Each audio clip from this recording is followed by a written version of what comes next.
Good evening everyone, welcome back to visa tree. તમને બધાને ખ્યાલ જ છે કે યુએસ વિઝિટર વિઝા માટે અમારી વિઝા ઇન્ટરવ્યૂ ટિપ્સ ટેકનિકની અમે એક સિરીઝ ઓલરેડી ચલાવી રહ્યા છીએ. એ સિરીઝના 2 એપિસોડ ઓલરેડી રિલીઝ થઈ ગયા છે. જો તમે એને મિસ કર્યા હોય તો આજે ચોક્કસથી એને સાંભળી લેજો. આજે આ સિરીઝનો લાસ્ટ એપિસોડ અમે રિલીઝ કરી રહ્યા છીએ, જેમાં સૌથી ઇમ્પોર્ટન્ટ ટિપ્સ અને ટેકનિક્સ કવર થશે. લાસ્ટ સુધી આ વિડીયોને સાંભળો, સેવ કરો અને જે યુએસ વિઝિટર વિઝા પ્લાન કરી રહ્યું છે તેને વિધાઉટ ફેલ આજે જ આ વિડીયો શેર કરજો.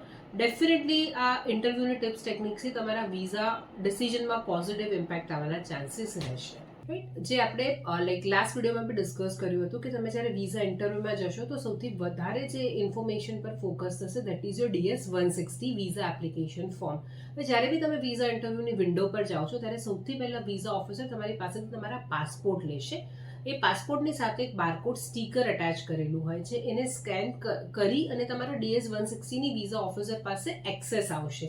એ DS-160ની જે ઇન્ફોર્મેશન છે બેઝડ ઓન ધેટ તમારા આન્સર્સ તમે કેટલા પરફેક્ટ આપો છો એ visa officer always make sure કરે છે. એટલે જ્યારે પણ તમે આન્સર આપો છો ત્યારે વિઝા ઓફિસરનું જે હિડન ઇન્ફોર્મેશન પર ધ્યાન હશે that is your body language કેવી છે, તમારું ડ્રેસિંગ કેવું છે, તમે જે ઇન્ફોર્મેશન આપી છે એને રિલેટેડ તમે શું પ્રોપરલી એમને જસ્ટિફિકેશન આપી રહ્યા છો, એઝ વેલ એઝ તમે જે આન્સર આપો છો એ તમે પ્રોપર એક નોર્મલ કોન્વર્ઝેશનમાં આપી રહ્યા છો, ઓર તમે કોઈ આન્સર તમારા દિમાગમાં ફિટ કરીને આવ્યા છો અને એ જ ઇન્ફોર્મેશન તમે આપી રહ્યા છો. આવી ઘણી બધી ઇન્ફોર્મેશન જે પ્રેક્ટિકલી તમારા ફોર્મમાં કવર નથી થતી, પણ આ બધી હિડન ઇન્ફોર્મેશનના બેઝ પર તમારી વિઝા ઓફિસર તમારી વિઝા એપ્લિકેશનનું ડિસિઝન લે છે. તો ઓલવેઝ મેક શ્યોર કરજો કે તમે ઇન્ટરવ્યૂમાં જે પણ ઇન્ફોર્મેશન આપો છો એ 100% કરેક્ટ ઇન્ફોર્મેશન છે. તમે કશું છુપાવી નથી રહ્યા.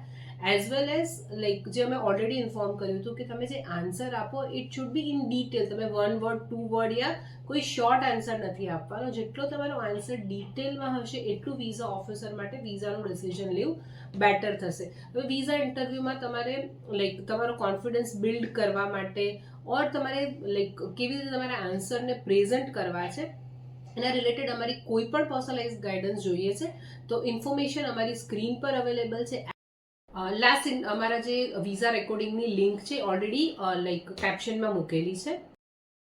જે રીતે મેં તમને ઇન્ફોર્મ કર્યું કે વિઝા ઇન્ટરવ્યૂમાં જે નાની નાની વસ્તુઓ, જે હિડન વસ્તુઓ તમારા ઇન્ટરવ્યૂ માટે બહુ મહત્વનો ભાગ ભજવે છે, એક છે તમારો confidence and second is your dressing sense. હવે ડ્રેસિંગ સેન્સમાં એવું કોઈ રૂલ્સ રેગ્યુલેશન નથી કે તમારે આ જ રીતના કપડાં પહેરવાના છે or આ રીતનું તમારું ડ્રેસિંગ હોવું જોઈએ. But we usually suggest client કે જેમાં અમને ઘણી સક્સેસ મળી છે કે તમે જે ઇન્ટરવ્યૂમાં જઈ રહ્યા છો, જે કેટેગરીના ઇન્ટરવ્યૂમાં જઈ રહ્યા છો એને અનુકૂળ આવે ઓર એ કેટેગરીમાં તમે પ્રેઝન્ટ કરી રહ્યા છો તમારી પોતાના ઇન્ટરવ્યૂને, તો તમારું ડ્રેસિંગ અકોર્ડિંગ ટુ એ કેટેગરીને મેચ થતું હશે તો એ ડેફિનેટલી તમારા વિઝામાં ક્યાંક ને ક્યાંક પોઝિટિવ કામ કરશે. ફોર એન એક્ઝામ્પલ, તમે બિઝનેસ કેટેગરીમાં અપ્લાય કર્યું છે અને તમે ઇન્ટરવ્યૂમાં જાઓ છો તો તમારું dressing it's more like a corporate જે ડ્રેસિંગ છે કે કલર્સ તમે જે સિલેક્ટ કરો છો it's more like a office routine જે કલર્સ છે એ સિલેક્ટ કરશો તો શુડ બી બેટર. એનાથી તમારા વિઝા ઇન્ટરવ્યૂમાં ચોક્કસથી એ પોઝિટિવ ઇમ્પેક્ટ રહેશે. એવું નથી કે તમારે બ્લેઝર યા 3-piece સૂટ પહેરીને જવાનું છે. તમને જે બી કમ્ફર્ટેબલ છે એ રીતે તમે તમારું ડ્રેસિંગ સિલેક્ટ કરી શકો છો, પણ મેક શ્યોર કરજો that dressing is representing yourself as a corporate employee, not like a vacation person or you are not going to any cafe or you are not going to a college or a university. એટલે તમારું જે dressing તમે select કરો એ make sure કરજો કે જેમાં તમે comfortable છો, તમે કમ્ફર્ટેબલી તમારી પ્રોપરલી તમારી બોડી લેંગ્વેજમાં તમે કમ્ફર્ટેબલી ઇન્ટરવ્યૂમાં તમે પ્રેઝન્ટ થઈ શકો.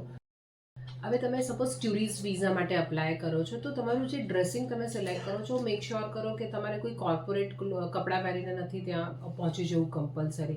યુ કેન સિલેક્ટ ક્લોથ્સ કે જેમાં તમે એકદમ રિલેક્સ ફીલ કરી રહ્યા છો. કે સપોઝ તમે કેફેમાં કે રેસ્ટોરન્ટમાં ફ્રેન્ડ્સ સાથે ડિનર કરવા જાઓ યા કોફીમાં જશો તો તમારું જે રીતનું એકદમ રિલેક્સ ડ્રેસિંગ છે અકોર્ડિંગલી તમે ઇન્ટરવ્યૂમાં બી સિલેક્ટ કરી શકો છો. કોઈ બી તમે સ્માર્ટ બ્રાન્ડ સિલેક્ટ કરો, કલર સિલેક્ટ કરો કે જેમાં તમે કમ્ફર્ટેબલ છો એ રીતનું તમારું ડ્રેસિંગ હશે. તો આ બધી નાની નાની વસ્તુના લીધે તમારા વિઝા ઇન્ટરવ્યૂમાં ઘણી તમને પોઝિટિવિટી જોવા મળશે જે તમારા એન્ડ રિઝલ્ટમાં ડેફિનેટલી હેલ્પફુલ રહેશે. Thanks for watching our video regularly and we are so thankful કે એવરી ડે અમારા જે રીતે સબસ્ક્રાઈબર ઇન્ક્રીઝ થઈ રહ્યા છે. આજે જ સોશિયલ મીડિયા પર અમને ફોલો કરવાનું સ્ટાર્ટ કરી દો જો હજી સુધી તમે અમને ફોલો નથી કરતા તો.